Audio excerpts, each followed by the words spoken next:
Joe Rogan Experience. We weren't very hip to it. You know, when I was in Seattle, a young comic, we had Rita. Rita had done the operation. Rita was a Japanese man that became a Japanese woman.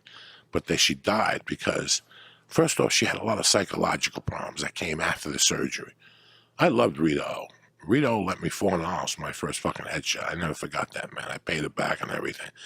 Rita died because her head was too fucking big from being a man. What? So her balance was off. After the surgery, What? her balance is off. Rita I O. love those commas. Hey, how's that possible? What about Brad Williams? It's like if Brad becomes a woman. Oh, okay. His head's going to be fucking ginormous, and his balance is going to be off from time to time.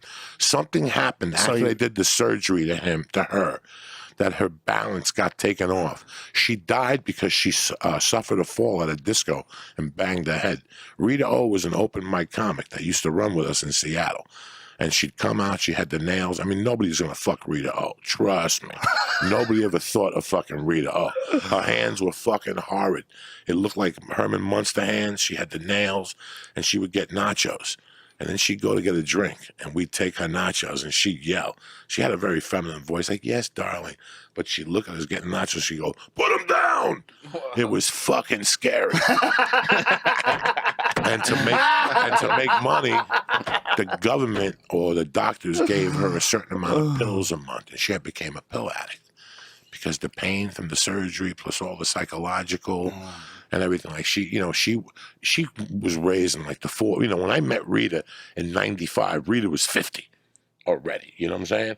So I was 20 something, maybe 30. So she was telling me that when she was growing up, her mother and father would beat her when she would tell them that she was really a woman. Wow. You know, like it was just too much abuse in her life. And then once she finally became a woman, there was so much baggage. You know, I mean, I remember doing blow with her, like, and talking to her, like, at the comedy club, and her telling me, you know, as creepy as it was, that, you know, she would have to go see a shrink 3 times a week still. And, what was the big?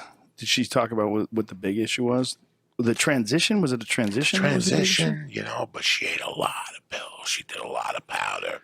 She had tons of money. I don't know where she got the money from. I know she sold drugs. She even came down here to see me once when I was in LA at the Comedy Store, like in '99. And she died shortly after that. She fell off the stage and went into a coma and died. And we're joking around. And it was true. Her head was too big. There's a lot Don't you think it had to do with her pills? The fact she's taking pills? Isn't that more likely?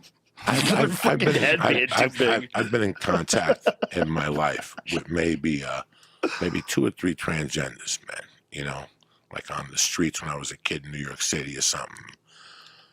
And something was always missing. Do you know what I'm saying? Even after they did the surgery, something's always not right, Joe Rogan. They just did something major. It's a major step.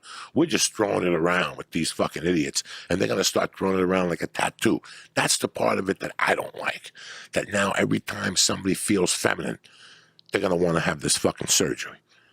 You know what I'm saying? Like one day you feel confused or whatever. Mm-hmm. You know, this is the part of it I don't like. I get all this gender stuff, and I get it, man, that you're a woman, that you were born feeling this. But in today's society, we got too many sheep. We got too many weak souls out there, dog. Mm-hmm. You know, they still argue about, you know, it's not good. And those are the people I worry about. Mm. Those people that, you know, you ever go somewhere and you hear people talking, you know who's there? Just to try to be there. It's like, I'll never forget this. I went to a restaurant once in Santa Monica, and there was a guy behind me, and while I was eating, I said, nobody's this gay. Nobody could be this gay. This guy was not born like this. This, for this guy, is something that he does to be accepted. He doesn't even know what he's doing. In 6 years, he won't be gay no more. In 6 years, he'll have a wife and a kid living in Idaho, and he'll be a farmer. But he's just doing this to fit in. This is like, really? I have a lot of that. I feel a lot of that with people today in our society. A lot. I feel people are not completely in. There's some people, for There's sure. not people in. They're not in. There's some people. Get that. And that's why I tell people, before you go in there, fucking think it over, whether it's hanging out with devil worshippers or hanging out with drug dealers or whatever the fuck you want to do, because once you're in, you're in. You're going to end up kidnapping somebody with a machine gun. Don't tell me what the fuck I know.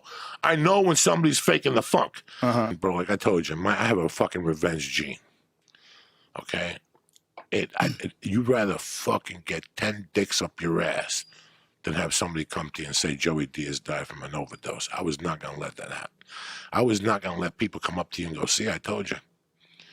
And I definitely didn't want my wife to find me on the floor. Listen, I didn't want two things. I didn't want Terry finding me on the floor. I definitely didn't want to die in a hotel room on the fucking road. Right. And that was my main playground. You know what that embarrassing that is? They Yeah. gotta go get you in a hotel room naked. That's what happened to John with Panette. jerk off juice on your leg. Hopefully. And some chick who Imagine. left at 3 a.m. and then people gonna say, I told you, Joe Rogan. That was never gonna happen in my lifestyle. In my lifetime, that was not going to happen. I was not going to OD from coke. I couldn't give them the satisfaction even after the fucking fact. That's how deep my revenge gene runs. Wow, that's hilarious. So you got clean because you wanted to get back at the people that would have been happy if you died. Oh, please. Would have been happy if I died from that.